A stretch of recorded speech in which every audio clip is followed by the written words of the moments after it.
Les amis, bonjour, j'espère que vous allez bien, bienvenue dans cette nouvelle vidéo. Donc aujourd'hui, on va pas vous présenter une voiture, simplement, voilà, j'ai eu un petit souci avec ma série 4, ma 435D, donc je rappelle qu'il est équipé d'un moteur N57, donc chaîne à l'arrière. Et donc j'étais sur l'autoroute et j'ai commencé à avoir un petit bruit, voilà, que j'entendais bien à l'arrière du tableau de bord. Et du coup, mon diagnostic était le bon, c'était la chaîne de distribution qui commençait donc à faire du bruit. Donc grâce à Dieu, j'ai rien cassé du tout. Ça a été simplement le bruit, le début. Donc du coup, voilà, j'ai arrêté la voiture et je l'ai ramené de suite au garage. Et du coup, voilà, aujourd'hui, on se retrouve donc chez France Auto. Donc c'est un ami à moi qui, donc c'est un garagiste multimarque. Simplement, lui, s'est spécialisé dans les BMW et dans le changement des chaînes de distribution. Donc il les connaît par cœur de chez par cœur. Donc vraiment, si vous avez une chaîne de distribution à faire, je vous recommande vraiment ce garage qui est situé donc à côté de Nîmes, hein, à l'entrée de Millau. Et du coup, je vous laisserai les coordonnées sur la vidéo et dans la présentation au début de l'intro. Donc voilà, je vais vous montrer la série 4 sans moteur. Vous allez voir, c'est assez impressionnant et ça me fait même mal au cœur.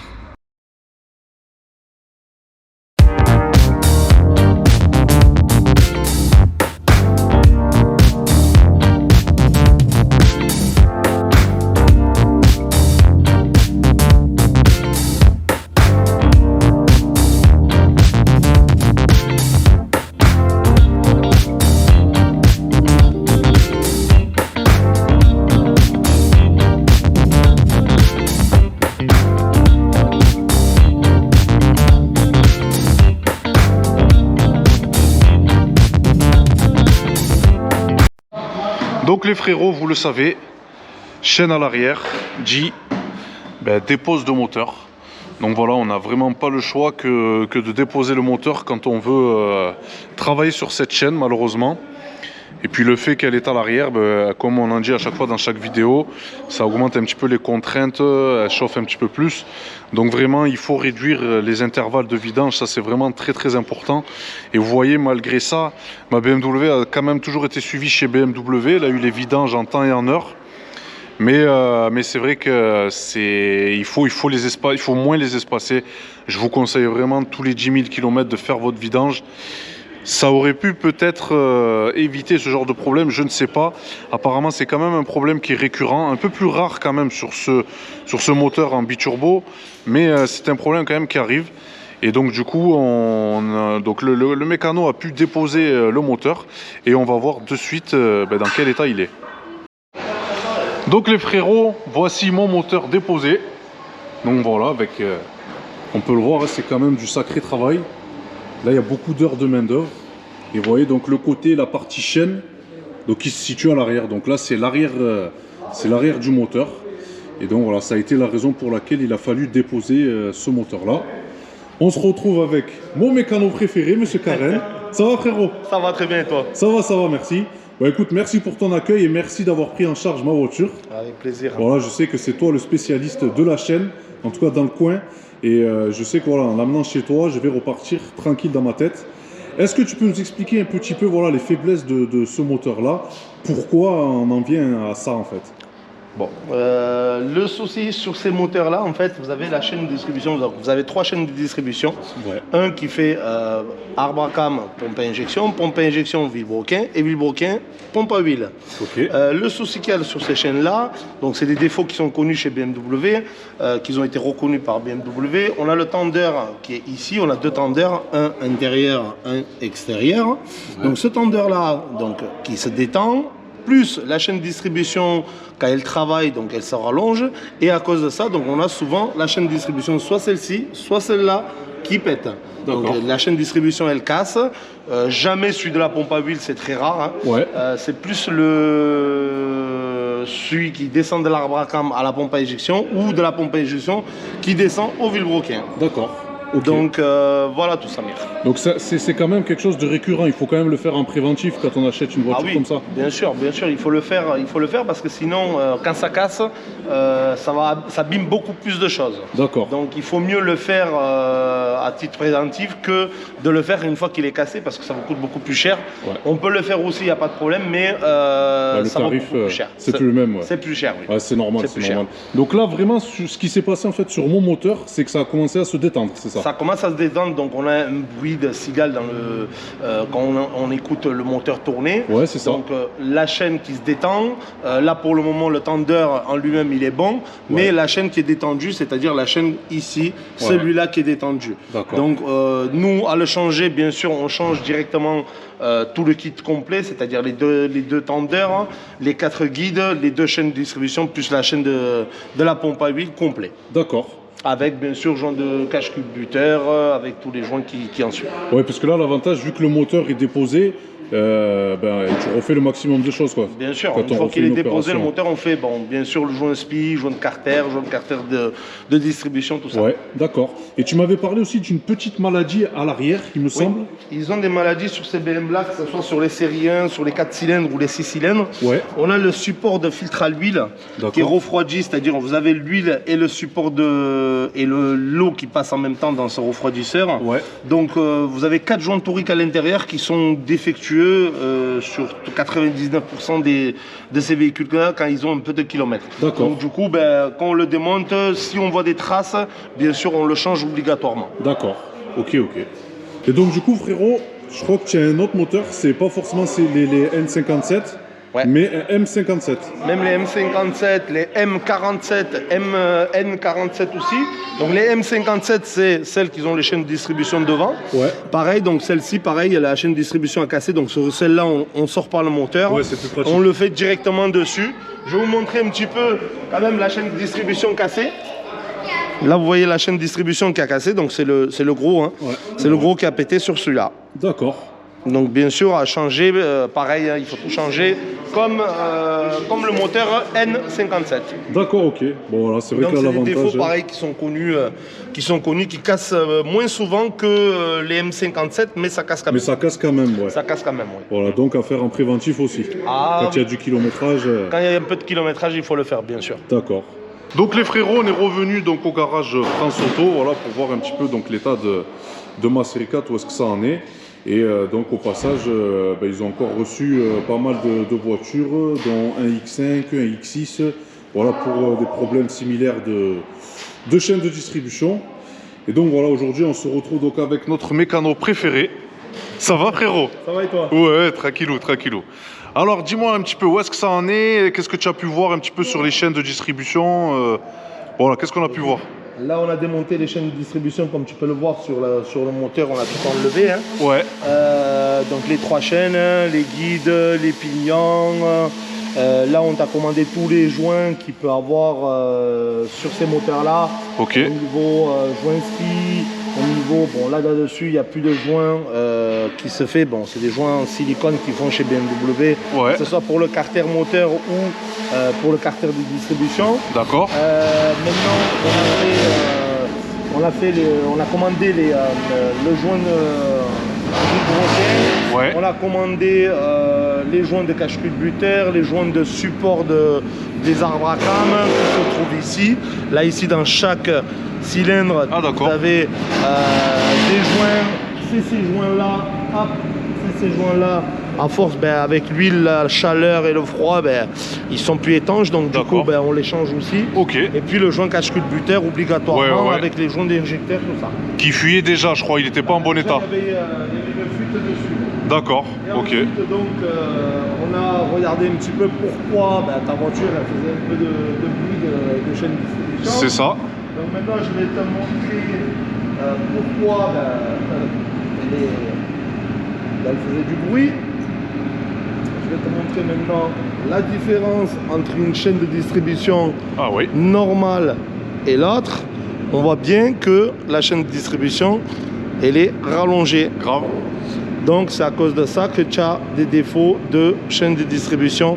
Donc là, quand on le voit, hop, on ne le voit pas énorme, mais quand même, hein. ça fait du bruit. Que ce soit sur la petite ou que ce soit sur la longue aussi. Hein. Ouais. On a sur la longue ici, hop, le plus grosse chaîne aussi. Si on prend la chaîne de distribution, la même, hop, on compare, pareil, hop, on a un truc qui est rallongé, hop, directement, on le voit de suite. Hein. Effectivement. La différence, c'est flagrant. C'est clair. Donc c'est pour ça que tu avais le bruit de distribution. Ok. Mais par contre, c'est quand même bizarre. Alors la question que je te pose, je sais que tu n'es pas ingénieur, c'est pas toi qui as créé ce moteur, mais comment ça se fait qu'on a une chaîne qui est beaucoup plus grosse en bas, par exemple pour la pompe à huile, et l'autre chaîne qui est plus sollicitée, elle est plus petite? Elle est plus sollicitée, oui, mais ça force plus entre le vilebrequin et la pompe à injection que entre les arbres à cam et la pompe à injection. D'accord, ok. En haut, c'est juste un arbre à cam, c'est deux arbres à cam qui tournent, donc c'est beaucoup plus, ça tourne beaucoup plus facilement qu'un vilebrequin. Donc c'est pour ça qu'au milieu, ils mettent toujours la grosse chaîne de distribution. D'accord, ok, très très bien.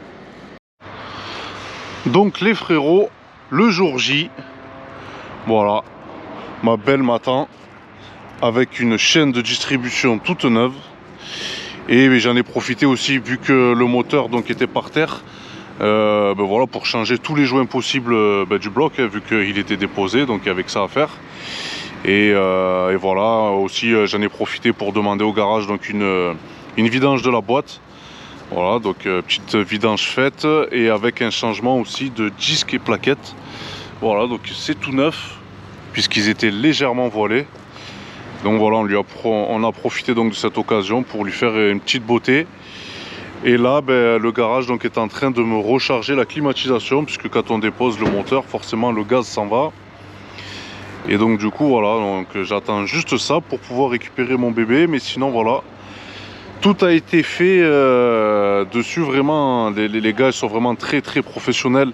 Donc je rappelle le garage, donc c'est France Auto. Et vous pouvez donc retrouver leurs annonces sur Le Bon Coin, avec des tarifs qui sont vraiment très très très attractifs, vraiment au niveau rapport qualité-prix, et puis surtout qualité, voilà, du travail. Ils font pratiquement que ça, des chaînes de distribution. Honnêtement, vous trouverez pas grand monde, voilà, à leurs tarifs là. Donc n'hésitez pas à les contacter. Je peux vous garantir qu'ils font vraiment du bon boulot.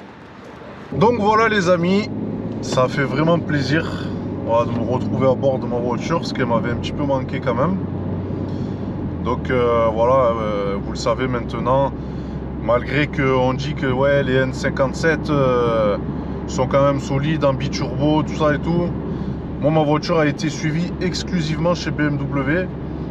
Et vous voyez, malgré la bonne huile et tout ça, malheureusement, voilà, c'est arrivé. Alors j'ai eu de la chance d'avoir entendu ce léger petit bruit qui venait de derrière les aérateurs. Ça m'a fait tilt de suite, en sachant que la voiture sortait quand même de BMW pour la vidange. Donc c'est juste après. Bon, ça n'a rien à voir avec l'intervention qui a été faite. C'est comme vous avez pu voir sur la vidéo, par rapport aux chaînes qui se sont allongées. C'est malheureusement les contraintes liées à ce que la chaîne soit derrière et les chaleurs et tout ça. Donc voilà, j'ai pas eu de chance, mais voilà, vous savez que maintenant, si vous devez acheter un véhicule similaire, même un N57 6 cylindres, que ce soit un simple ou biturbo, moi en tout cas en ce qui me concerne, je sais que il y a deux solutions: soit la chaîne a été faite et c'est très bien, soit elle n'a pas été faite, et à ce moment-là, je négocie un petit billet avec le vendeur. Voilà, il y a un truc comme 1500 € en moins pour pouvoir faire la chaîne, parce que c'est indéniable, ça arrive. Alors certains vont faire 250 000 km sans avoir de problème de chaîne. Moi, je rappelle que mon ancienne 330D F30 blanche que j'avais et que j'ai présenté sur la chaîne YouTube avait, je crois, 220 000 km, quelque chose comme ça. Et j'ai jamais eu de problème de chaîne avec, alors que celle-ci approchait les 160 000 km. Et vous voyez, j'ai eu le problème, donc ça reste quand même assez aléatoire. Mais c'est un problème qui est connu de tous ces moteurs, voilà, des N, que ce soit N47 en 4 cylindres ou N57 en 6 cylindres, vu que la chaîne se situe à l'arrière. Voilà, c'est un problème qui arrive. Donc voilà, après à vous de voir. En tout cas, moi aujourd'hui, je suis vraiment très content. Même si pour ceux qui me suivent, vous savez que j'envisage quand même de m'en séparer, pour la simple et bonne raison que j'ai envie de réaliser mon rêve et de m'acheter une véritable M, puisque en tant que fan de BM, je n'ai jamais eu de M entre les mains, enfin de M qui m'appartenait à moi. Donc j'hésite entre une véritable M ou quand même une 6.3. Un C63 MG me tenterait bien, mais bon, je sais pas si j'arriverai à faire l'infidélité encore à BMW. Je pense que ça va être compliqué, on verra. Mais donc voilà, je vais encore profiter un petit peu de cette voiture et la mettre en vente dans quelques temps. Et voilà, avec sa magnifique robe bleue. Et donc voilà, donc je suis quand même très ravi. Voilà, je suis quand même très content. On va y aller tout doucement puisque les freins sont neufs. Donc voilà, on va lui faire un bon petit rodage de disques et de plaquettes. Au prix des freins, je peux vous garantir que je vais pas m'amuser à piler comme ça sur une grosse axle. Mais donc voilà, en tout cas, vraiment chapeau à France Auto. Voilà, je le dis, comme j'avais dit, je le répète encore, vraiment France Auto, c'est quelqu'un qui est très passionné. Moi, je connais le propriétaire depuis maintenant au moins 13 ans, facile, 13-14 ans. On s'est connus par rapport à BMW. Hein. Je devais acheter ma première 325 TDS chez lui. Et voilà, c'est vrai que c'est quelqu'un qui connaît les BMW par cœur. Et encore une fois, par rapport à son travail et aux tarifs très attractifs, honnêtement, vous ne trouverez pas mieux sur le marché. Hein. Là, vraiment, mon moteur, quand il a été mis dehors, il m'a changé tous les joints, toutes les pièces possibles. Il m'a changé également aussi la crépine d'huile. Voilà, parce que c'est vrai que souvent ces moteurs aussi, alors on dit que les coussinets de bielle, ces moteurs pètent leurs coussinets de bielle, pas du tout. C'est pas que ça n'arrive pas, c'est qu'en fait souvent la crépine d'huile se bouche. Et du coup c'est ce qui provoque les coussinets de bielle. Donc voilà, donc ça aussi c'est à faire quand vous le faites, la crépine changez-la. Et comme ça vous êtes tranquille. Donc gros chapeau à ce garage. Donc voilà les amis, je vais pas vous retenir plus longtemps, en tout cas... ça fait plaisir et voilà, vous le savez très bien. Si vous avez la moindre question à me poser, n'hésitez pas à prendre contact avec moi sur la chaîne YouTube ou sur Messenger carrément ou sur Insta. Je réponds à tout ça, il n'y a pas de souci, je suis à votre service. Si vous avez la moindre question. Donc voilà les frérots, prenez soin de vous et on se retrouve bientôt pour de prochaines vidéos. Ciao.